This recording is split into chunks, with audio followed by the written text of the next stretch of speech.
So I am back in my home office now after having a 4-hour annual meeting that also included lunch. So we really spent about 2 hours on the meeting itself and really like diving deep into information as you saw. But really, we spent a little bit more time talking about it during lunch, but like just had some fun talking about like personal life and catching up with each person since we don't really see each other as much, especially being remote and having some team members that don't even live in the state. So when we can get together in person, it's really special. What we really went over is in the beginning, it was about reviewing the last year.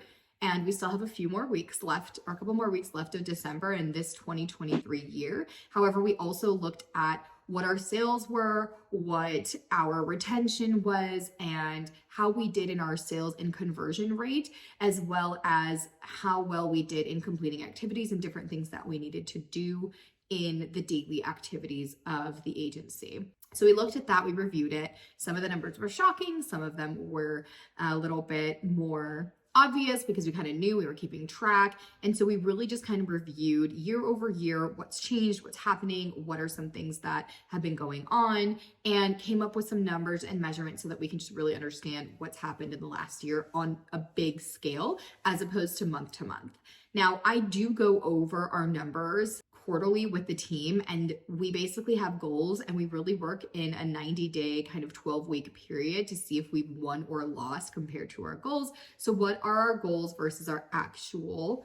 And so even still on an annual basis, like sometimes it can be a little shocking, or like we forget, or like just seeing it on a bigger scale makes us really realize kind of what's going on. And so that's the first thing we did. We really reviewed those figures. And so we looked at sales for this year compared to last year and the year before. We looked at retention, specifically the cancellation of clients and premium. And so we could see what our retention rate was and also our conversion rate on quotes, where these leads are coming from, what's the biggest marketing source, what are some of the carriers we've written the most with, and then what's been sold and not sold, and kind of like what are we doing there. The next thing was service, and just really looking at our service activities. And when we track every single incoming service request, we really were able to see that it's kind of like array across the board. We obviously want to see more quotes and more leads calling in, asking for us to help them with their business. So we decided that we really want to see more increase in quotes when it comes to activities, and a decrease in a lot of activities that clients can kind of do themselves, whether it's downloading the app for carriers or their own servicing, or looking for documentation, which they can do through our client center on our agent management system, which is Easy Links. And if you were a different kind of business owner, this is really just like system software and things on how we service our clients when we're a service-based business, and what kind of things are just coming through the pipelines, right? And so we looked at our service kind of year to date, how it's been going, and that's another thing that we reviewed. And then we went into the 4 categories, 4 departments that I constantly talk about that every business needs and has. And those are marketing, sales, service, and admin, business admin. And so with those 4 categories, it was very easy for us to talk to each person in each department, talk about each kind of department and category, and figure out what are the things we are doing well, what's currently working, and then talking about what's currently not working, and what do we want to change and shift when it comes to moving into this new year. And then lastly, what we went over is our 2024 goals.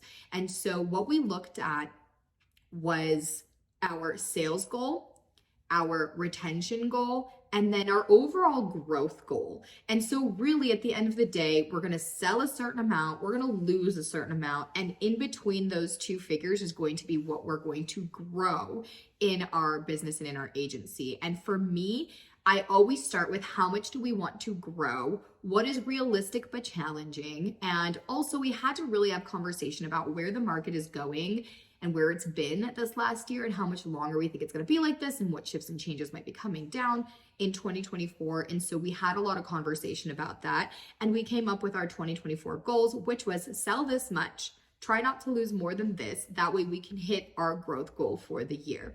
And for me, it always starts in Here's how much we want to grow because this is how much revenue I want to grow in the business. And I also spoke to the team and let them know, if we hit this goal we want to hit, here is how you will be incentivized. This is what it means for you. This is how it's going to change your life. And it's more important for me that they know how it's going to change their life than how it's going to change my life, right? I want them to understand how this applies to their life. And we talked a little bit about, what will this mean for your family? What will this mean for some of the goals you have going into 2024? We sat down and talked a little bit about some vision boarding, some vision planning of some things they want to do. And I also gifted my team, everybody on the team pretty much uses a happy planner or some kind of paper planner. And I gifted the ones that do, which are all the women. I gifted them a custom planner spread. And really what it is, it's just a one sheet kind of custom sticker spread that I made for them to really write down their goals for the year. So it's for them to write 2024 goals, and there's different categories I left open for them to choose, whether it's financials, their health, spiritual, maybe some bucket list stuff, some personal development, and maybe it's some trips they want to take or different things. So everybody kind of got that as a gift. And then I also handed out their holiday bonuses. So that's how we started the meeting, and it was a good way to segue into some good vibes and things like that. One of the main and most important things when it comes to having any kind of meeting, and or especially an annual planning meeting with your team, is that you've got to have some metrics that you've measured over the year, and maybe even year over year comparisons, for you to be able to bring some data, to bring some information. We always want to make sure we base our decisions off of information and data so that they're informed decisions. And when we're having conversations, we're not going based off our gut. We're not going based off assumption. We really want to see what the figures are telling us, because these numbers tell us a story, and they're telling us what's working and what's not working in the business.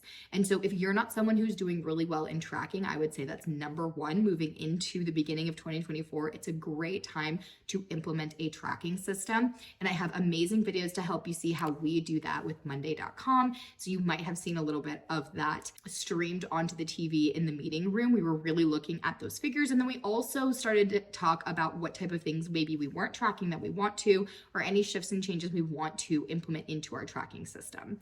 And so all of these numbers that we have came from that tracking system, from year over year comparisons of using that tracking system. The second thing is definitely look at those 4 different departments and categories in your business, which again are marketing, sales, service, and administrative. Now, if you have a business that is not service based, you can definitely replace the word service with product fulfillment, or maybe products. Maybe you're selling some type of product, right? And so that's really about just how do you fulfill the product. And go through those categories and departments and really talk about what are the things working, not working, goals, shifts, changes that you want to do within those.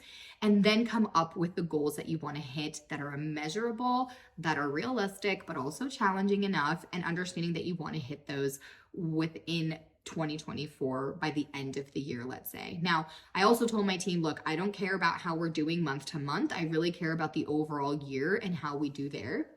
However, we did break down the annual goals that we chose for sales, retention, and overall growth and revenue into quarterly goals. And so that way we can look at them on a quarterly basis, and we can really keep track and make sure that we're on the trajectory to hit our overall goal and annual goal for the year, right? And so that's where I would tell you, this is kind of the agenda. This is what we went over. For us, it took about an hour and a half. We definitely shot the shit a little bit. We were goofing off and having some fun. I want you to have some fun at these meetings. And so for us to be able to do an hour and a half is very quick. There were definitely times when we first started this, it was like a 6-hour meeting, and it was a little bit drawn out. But when you have a tracking system you can pull numbers from, it's very quick to be able to just take a look at what's going on. And everybody was really positive, optimistic, even though right now this industry is a little bit challenging, and they were really motivated and incentivized by what I said we can achieve and what they would get in their lives when it came to monetary incentives and what that would do for their lives. This is really what we do when we get together to meet and do some annual planning. Honestly, we typically do it more in the fall. It's a little bit later because we did have a team member that was able to meet us during this time in person. And so we waited a little bit. And that really just helps us, even if we don't meet these goals, it just helps us all be aligned. It helps us all feel like we're on the same page. It brings that team culture, have a little bit of a good time, get everybody together, especially because we work remote now, and we went remote in June, and some of our team members are now remote. And so I do have a video all about that, how we went remote, how it's going, and all of that. But everybody's really happy. We're excited about 2024. And we just wanted to kind of share the behind the scenes of like how we did this planning. So if you have any questions, please let us know in the comments below. Let me know, do you do any type of annual planning? What do your meetings consist of? What do you look for? What do you guys talk about? Have you set goals for 2024? And let me know if this video has been helpful. And I'm excited for this next year. I will see you in the next video.